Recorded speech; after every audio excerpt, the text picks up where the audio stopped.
you ready for football? This week, since it's the last week of 2023, and we're not going to meet again until the college football playoffs happen, we're going to give you our college football playoff picks along with week 16 of the NFL. Is that the week? Week 16 of the NFL. I guess you can just call it our halftime break. Halftime break. So that's going to be 10 NFL games, the 2 college games. So let's start with the college football playoffs, biggest games of the year. We're going to start with the Sugar Bowl. Number 3, Texas Longhorns, Big 12 champs, taking on the undefeated, number 2 ranked Washington Huskies, Pac-12 champs. All right, I'm going to go for it here. You ready? Let's hear it. Is Xavier going to prove himself worthy? It's a wide receiver for the Longhorns. I got nothing else, but is Quinn Ewers going to be able to throw it to him? Can Jonathan Brooks run the ball against a stout Washington defense? I think so, and honestly, I think this is a game where anything could happen. Yeah. These teams haven't played similar teams, 2 different schedules. I think Texas is the more talented team. Washington may be, they went through the season undefeated. But I think the Longhorns go in. I think they're going to have the home crowd advantage in New Orleans. I think the Longhorns get the win, the number 3 Longhorns, and they go to the national championship. So we didn't cover the Huskies every game this season, but they're 13-0. I picked them in their matchups every single game that we covered them, but one. And obviously they're 13-0, so I lost only one time. It was the last one though. It was against the Ducks. I thought the Ducks were going to pull off the win. I did too, to be honest. Everybody did. I'm not doubting. Super disrespectful to Washington. They beat them earlier in the year, and everybody was like, "Oh no, they're winning. Fuck these guys, they're out." Right. That's immediately. And in all honesty, if they wouldn't have won, this whole college football playoffs controversy wouldn't be nearly as big, right? With FSU. No, because Oregon would have definitely taken Washington's spot. Oh, they did the exact same thing. They were undefeated prior. They had one loss to Washington. Oh, okay. Well, then there you go. A beat to them kind of trumps them. I get it. Yeah. Okay, so I don't think Michael Penix Jr. is going to fail me twice in the sense that I thought he was going to lose. He's going to beat the Longhorns. And I think to Rome, I can't say his last name, Adunze? Yeah, the wide receiver. Right. He's been on fire all year. Both teams have a lot of talent on offense. I think it's time to let the big dogs play. Washington Huskies. You get the big dog, big dogs play Washington Huskies. They're going to win. They're going to beat the Longhorns. Kind of steer them up, if you will. There you go. Trying. All right, the next so we're one. opposite on that. Opposite on the first one. Next, we're going to talk about the number 4 Alabama Crimson Tide. They come in 12-1 on the season. SEC champs. Who do they lose to? Their one loss was to the Texas Longhorns. Boom. At home. Michigan, 13-0. This is the Rose Bowl. Undefeated. Does Harbaugh get to coach? He does. He coached in the Big Ten championship game in the last game. It was the last 3 regular suspension season games. really didn't matter. Well, I guess he missed to get to Ohio this State, spot. the biggest game of the year, but it did get to them to this spot because if they lost one of those games, they wouldn't be sitting here. And Ohio State was the biggest game, and he missed it. Right. Okay. So, obviously, huge upset from Alabama to Georgia, right? That was a big upset. And now people don't think it's that big upset if Michigan. This is a pretty even game. Yeah, it's so kind of Alabama a toss-up was on the cards. pretty heavily for Alabama. They were big underdogs against Georgia. And now, because they beat the Bulldogs, they're taking on an undefeated team, 3 times in a row Big Ten champs, and they're even with them. So, look, as the 4 seed. I'm not the best, pick 'em on college football games or anything, but there's a couple stats that I see here. Michigan's defense is great, right? Top 5 in. Not as good since the whole sign stealing thing, apparently. Apparently, but Alabama's defense has consistently given up points all season. So, if Michael Penix Jr. can get the ball moving... Michael Penix plays for Washington, I'm sorry. My bad. Damn it. J.J. McCarthy. If J.J. McCarthy can get the ball moving on what I consider a light Alabama defense, I think Michigan is going to pull this off because the problem is, they have a better defense. While I agree with you, the opposite is also true. Michigan's offense has not been scoring points lately. Right. Alabama. That's kind of why I'm hinging everything on my belief of J.J. McCarthy kind of going back to the let the big dogs play. I'm taking Milroe. I'm taking Alabama. I think the Crimson Tide. That has to be one of my rules now. Again, I know they played Georgia last week, and Georgia's been pretty much invincible. Right. But I bet against the Alabama Crimson Tide with plus odds. What were we thinking? Yeah. Of course, Alabama's going to go and win the game. Of course, they're going to come in. And it's going to be a nasty win, too. It's not going to be pretty. Michigan. No, I get it, but I just think here, like in both games, like it looks like we don't have both college games, for January 1st. We don't have the same picks for either one. But I think that's a reason. That's why the playoffs exist. Is the best 4 teams are playing, each other that weekend. So I totally could see either one of us winning either one of those 2 games. That's crazy. We're opposite on both college football playoff games, but that tells you how close they are and how good of games they're probably going to be. Right. So then next, we're going to go straight into NFL Week 16, which is going to be this coming weekend. And not only are we going straight in, we're going right to the Thursday night game, which we don't always do. Which will be, I guess, by the time you're hearing this, potentially tomorrow or today. Or yesterday. Saints at Rams. Huge playoff implications. 7-7 Rams, 7-7 Saints. Almost every game we're covering this week has big playoff implications. Yeah, we made sure to pick the ones that matter. Every single, yeah. Yeah, the Jets don't matter anymore. They're done. The Panthers, goodbye. Go to sleep. Yes, but this game matters. And the Saints, specifically in the Panthers division. Off one of their best performances of the year. I just secured Derek Carr in my dynasty. That is not a good idea, sir. I had Aaron Rodgers, Kirk Cousins. It's been a brutal ACL season for me. I've had to do what I've had to do. But yeah, it's a Saints versus Rams. Saints need a win here. Rams need a win here. Both teams coming off of great performances from the quarterback. One of the best performances from each quarterbacks of the year, in my opinion. What do you say? Yeah, I think so too. And I think both teams come in. I mean, either one of these teams playing their best can really compete with anybody in the NFL. The odds are so close. Both teams have a lot of talent on their team. Even if they're 7-7 teams, they have stars that can make plays. Right, they do.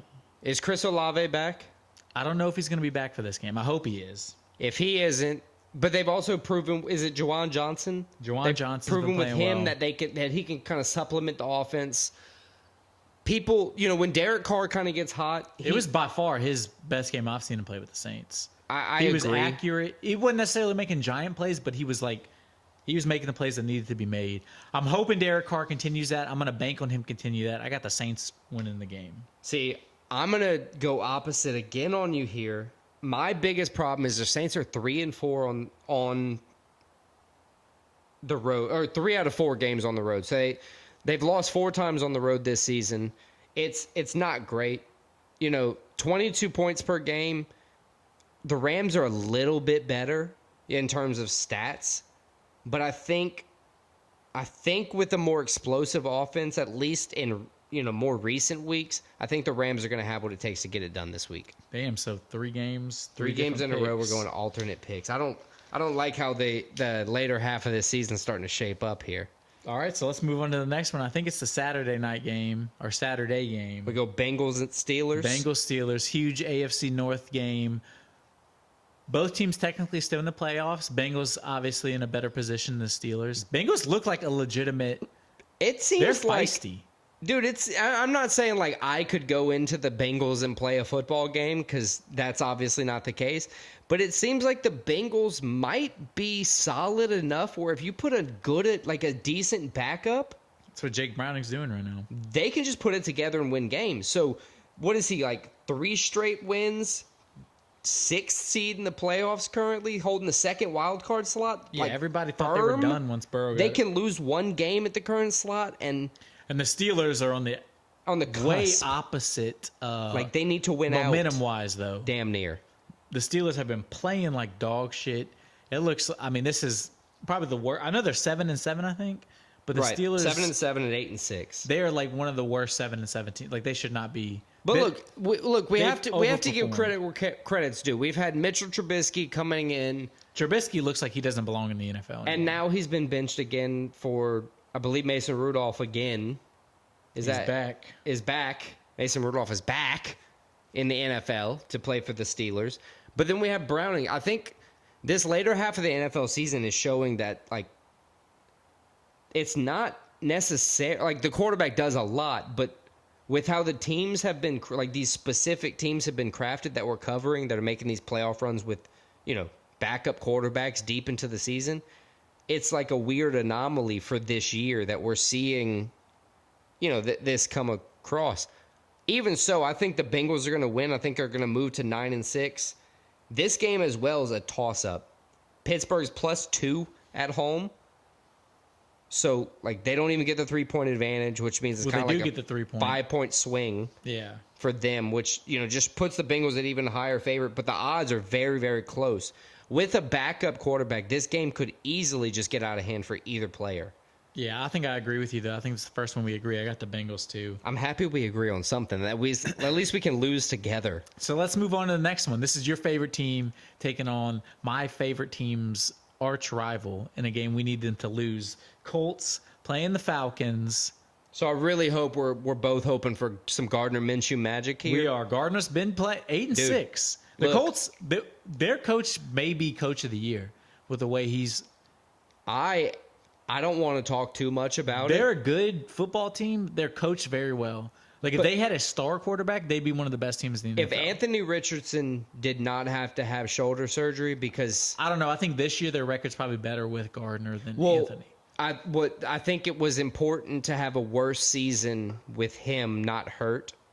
If he was able to play through and learn, I think it's more important that than making a middling playoff run if you can't win the Super Bowl. Yeah, but I think this year it's wide open. Like, they could get hot. This year, like I said in the previous game, this year is a straight up anomaly with backup quarterbacks. This is another game. Gardner Minshew in for the rest of the season with Anthony Richardson out. Desmond Ridder has been playing pretty bad for the Falcons. They're 6-8. Falcons are favored by 1 at home. Another toss-up game. Another game with big playoff implications. Honestly, the Jags are still in it. The Texans are still in it. The Titans are like 2 games out with 3 games left in the season. So if things go crazy, anybody in that division can still win. Like, every single team. they're tied with the Jags. Yeah, like. They're 1 behind the Jags. They're 1 ahead of the Texans. But the Jags lead in the division because of the divisional record. So they need the Jags to lose is what ultimately needs to happen. I think the Colts have what it takes to beat the Falcons. I think the Falcons have kind of hung it up. I think they're done for the season. We kind of hope they're done for the season, They have so much, like, so many talented guys that they're just not doing anything with them. I don't understand it. Yeah, me neither. Are you just trying to get more people? Somebody said that it seems like the Falcons are owned by a team in their division, and their goal is to just acquire the most talent and not use it just so nobody else has it. But isn't that the same thing as the Panthers at this point? Yeah, but they did the same thing this year. Panthers just don't have talent. Yeah, I guess that's true. You're right. So we both got the Colts in this one? I think we are both going with the Colts. I think we're going to both side with, we kind of need that, if nothing else. Agreed. So let's move on to the AFC North matchup.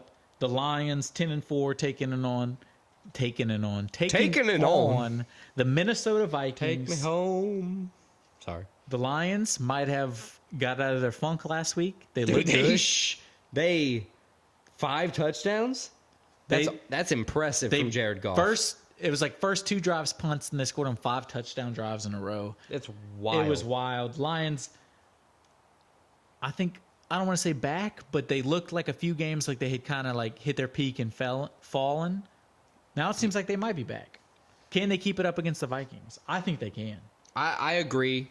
I think so you lost Kirk Cousins with the Vikings earlier on in the season. Josh Dobbs had a couple games, fell off. The Alopecia King kind of crushed it. But then fell off. For the majority of the season, you've been out the top 5 wide receiver in the NFL. Justin Jefferson's been on IR. First game he comes back, gets sent back to the hospital for a different injury altogether. I think at this point, the Vikings being 7-7, they need a win, but they also need to be safe. Like, if you're going to try to get a playoff shot, you need to be able to win a game in the playoffs. And at this point, they're not in a position that they can win. I think that's a bullshit thing. You make the playoffs, so you can make the playoffs. Right, but I don't think they can win. They're not in a position to win a game in the playoffs. It doesn't. You make the playoffs in the NFL, especially. Kind of fuck chaos. Just you make the playoffs. Ruin it for everybody else. I get it.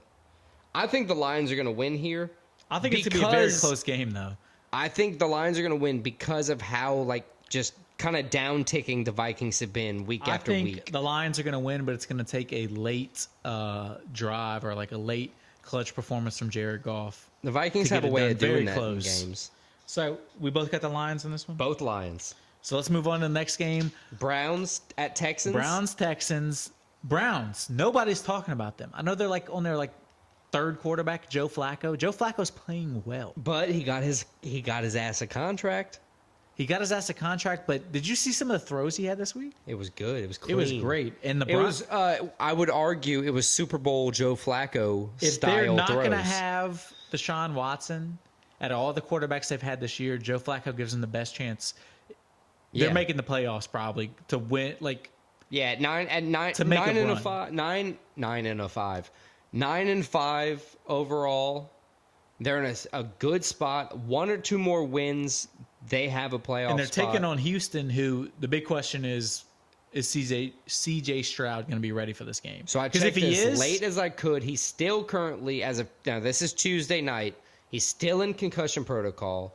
It's not to say that he can't get out of it by Sunday, but they're taking, more security. They're making sure that these guys are cleared to play well before. Which is what they should be. And because of that, I was originally going to take the Texans thinking he was going to play. I'm going to switch it. I'm taking the Browns. I think, especially if CJ Stroud doesn't play, Joe Flacco has these guys playing well. He's a vet. This is the season of the backups, dude. I got the Browns winning the game. I think there's going to be a surprise. If it's not the 49ers, I think there's going to be a surprise, backup quarterback win the Super Bowl this year. Something ridiculous. Some chaos happen. I also have the Browns winning. Just because I believe that Flacco is... the Browns are already good. They've been building. That's why they spent the money on Deshaun Watson. But then they got kind of a sleeper, if you will, in Joe Flacco. Give him some time, build with the practice squad, get him associated with everybody, let him loose. He's a vet. He can pull it off. I think Browns. You think Browns. We think the same on that one as well. Nice. All right, so another game now we're going to take a look at. It's another team you need to lose. Plus another team I need to lose. So it's not the same. But what if they tie? If they tie, does that help us both? Or does that actually hurt us? A win's not a win, if you understood that. Right, I get it. Even though I don't get it. But it's the Jacksonville Jaguars, 3 losses in a row, 8-6, taking on the 7-7 Tampa Bay Buccaneers in Tampa, the battle of North Florida, really. Yeah. 2 teams that are mediocre, but also could beat anybody, I feel like. Yeah, it's another weird, 2 weird teams in the NFL where it's Trevor Lawrence is a great quarterback. He's currently kind of probably 80-90%. They started 6-2 and they're 8-6 now. Right. What is everybody doing? Is it all injury? Is it all did they figure out your game plan? This is the season if you're Trevor Lawrence, you should be one of the best quarterbacks in the NFL right now because everybody else is getting hurt. Yeah. Aaron Rodgers Why have you out. not Kirk Cousins out. Everybody's Joe going Burrow. out. Joey B's gone. Justin Herbert out rest of the season. Deshaun Watson out. Who else? Bunch of people, not top level quarterbacks are gone right now.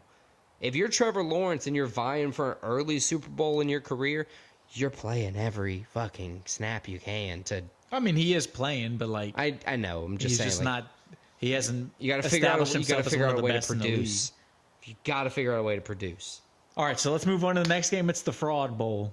I don't also like in it. Florida. I don't like it. The 10-4 Cowboys coming off of a blowout loss to the Bills Are they for real? Taking on the 10-4 Miami Dolphins. Coming off of a loss and a win. But it was a win against a team with like their third quarterback. Is Tyreek Hill going to play? That is a big factor in this game. Tua, he had a good game last week, but noticeably not as good when he does not have Tyreek Hill, which is understandable because Tyreek's the best player in the league. Run as fast as Usain Bolt, and he can catch. And he's got he can run avoid tackles and break tackles. Right. It just makes sense that you would kind of suffer if you don't have the number one. I think that Dallas's defense is going to hold the Dolphins in check for the majority. I think they're going to be able to score on them because, at the end of the day, the Dolphins are a good team. But I think the Fraud Bowl is going to go to Dallas at the end of the day. I think with or without Tyreek Hill, I think the defense will be able to compensate for it, at least somewhat. Yeah, I tend to agree with you. I think the Cowboys, despite all the odds I have with the Cowboys going on the road and getting a win, I think they go on the road and get a win. I think they're going to respond after that bad loss. I don't think this is a team that's going to win the Super Bowl, but I think they're a little bit different than the past few years where they're going to respond well to not controversy, but adversity. A bad loss to the Bills last week. They're going to come out, play well. I think they go into Miami. Miami's an easy place to play, I feel like. And not maybe, because the Dolphins aren't good, but because everybody loves Miami. And maybe they took the Bills for granted because of their record. Coming in I don't think anybody's taking the Bills for granted. But just coming in not having the best year already. I think the Bills just beat the shit out of them.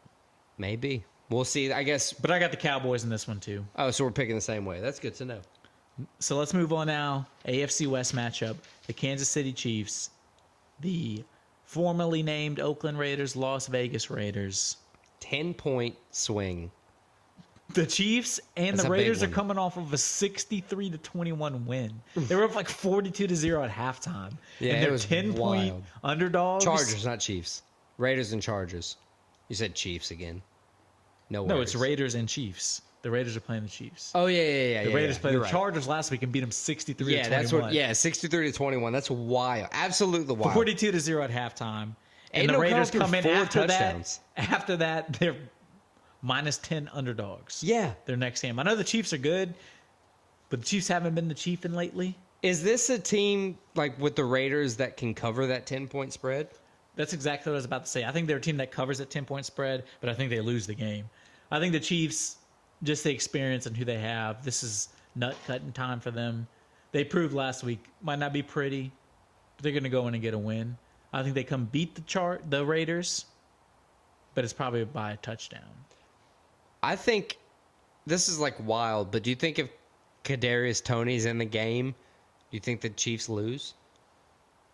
Somebody said a good point. They're when the Chiefs go to the playoffs and they inevitably lose because of a Kadarius Toney fuck up, they can only blame themselves at this point. Yeah, it's not his fault. How many times is this going to happen? It's not his fault. It's the old George Bush thing. Blame me once, shame on you. Blame me once or twice, shame on me. Shame on me. Blame me like 3 times. Third or eighth yeah, you're time. gonna blame me a third time. Yeah, no, I get it. I pick the Kansas City Chiefs beating the Raiders. I got the Chiefs too, but you made me nervous mentioning Kadarius Toney. I feel like he's gonna fuck he's gonna find a way to fuck game. it up. Yeah, I think so as well. But what's crazy is we say that, but last year he was their key player in the Super Bowl. Speaking of fuck ups, we're gonna move on to the Eagles. At home, they fucked up against the Giants. 2 games in a row. 3 in a row. 3 in a row, but their last one was especially bad to the Seahawks. Dude, you lose to Drew Lock. You don't look. Losing to Geno Smith is one thing. Losing to Drew Lock, replacing Geno Smith, is unsurmountably worse. When you have a play that they are currently reviewing as illegal or not, and are pending decision in the offseason. On a 4th down situation, and you can guarantee yourself a minimum of 3 yards a play, and you're losing games by 3 points. Throwing interceptions with time on the clock. Yeah, but then they're coming out playing the Giants, who just got blown out by the Saints. So it's So I don't know what's going to happen. I honestly think coming in that the Giants are going to cover the 11.5 point spread. Yeah, I Tommy agree with DeVito that. is going to have that hype behind him, acting like a spicy meatball. I don't know. It's just, that's all I can think about. I got Eagles by 8. I got Eagles by 8, too. I like that, actually. I'm going to pick that. Eagles by 8. Let me write that down. Now let's move on to Christmas night, and they save maybe the best regular season game of the year for Christmas night, which is crazy. Listen, put me around the family. Let me have the best game of the season. In my opinion, the top 2 teams in the NFL right now. One in the AFC, one in the NFC. The Baltimore Ravens visiting the San Francisco 49ers. When healthy, the best team in the NFL. And the Ravens might have something to say about that. We'll see. Both these teams, best team in the AFC and the Ravens, best team in the NFC, the Niners. Niners had a great start to the season, had a weird 3-game stretch where they lost 3 in a row. But both teams 11-3. But since then, the Niners have just been on a roll. This team is so good. Brock Purdy. I mean, you can't even say he's overrated at this point now. It's like, no, he's just... I saw he's like second or third in the NFL in passing yards, and he's like 27th in pass attempts. Yeah, I know he has great guys with him, but no matter what, to be able to do that, you're a good quarterback. Look, there's something to say about a team. Like, it's not out here to be an individual sport. You can't argue with the guy if he has a good team around him. Yeah, that's what I don't understand. They try to hold it against him because you have Brandon Ayuk and Christian McCaffrey. And Deebo Samuel. And they were still good with Raheem Mostert. Well, Raheem Mostert leads the league in touchdowns right now. Right. Like, you can't say he's Dolphins. over here being a piece of shit at the Dolphins. No, he's killing it. Christian McCaffrey is just a great back. He's versatile. Deebo Samuel, Ayuk, Kittle, the line. Yeah, but they just the hold defense. it against him because they just hold it against Brock Purdy because people try to say he's great, which I think he is great. I think he is and has very good potential in the NFL. I think, and I've said this several times, I'll say it again, when not injured, the 49ers are the best team in the NFL this season. I agree with you. And they will be winning the Super Bowl if they can continue this trend. Now, this is a rematch of a Super Bowl a few years ago, the Harbaugh Bowl. It went to the Ravens, right? The Ravens won. Right. It was when it was in New Orleans and the lights went out. Yep, that was okay. I was trying to think of That was why Kaepernick. I remembered it. Kaepernick starting quarterback for the 49ers. And that was kind of the last time he was relevant. Well, I wouldn't say relevant. Well, relevant football in playing, right. But this is the game of the year before we get off subject. Right. Let's not go too far down that rabbit hole. I got the 49ers. I think these are 2 great teams. I think the Niners win a close game. I think Brock Purdy, while Lamar Jackson definitely more dynamic, bigger playmaker, Brock Purdy's not going to lose the game for the Niners. I 100% agree. I think the 49ers are going to come out. I think it will be a good game back and forth, but I think the Niners will have what it takes to win the game.